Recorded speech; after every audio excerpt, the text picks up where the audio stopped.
त्र्यंबक रोडवरील महिरावणी परिसरात सुमो हॉटेलजवळ बुधवारी दुपारी 2:30 वाजेच्या दरम्यान एका कंटेनरला भीषण आग लागल्याची घटना घडली। हा कंटेनर महिंद्रा कंपनीच्या गोडाऊनमध्ये माल पोहोचवण्यासाठी जात असताना अचानक आग लागली, त्यामुळे कंटेनरचं मोठं नुकसान झालं आहे। या आगीमुळे काही काळ त्र्यंबक रोडवरील वाहतूक मोठी कोंडी निर्माण झाली होती। घटनेची माहिती मिळताच अग्निशामक दल घटनास्थळी दाखल झालं आणि आगीवर नियंत्रण मिळवण्याचा प्रयत्न सुरू केले।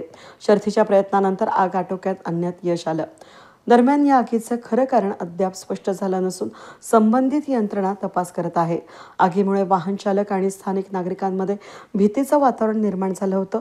सुदैवानं या घटनेत कोणतीही जीवितहानी झाली नाही। पोलीस आणि अग्निशामक विभाग या घटनेचा पुढील तपास करीत आहेत।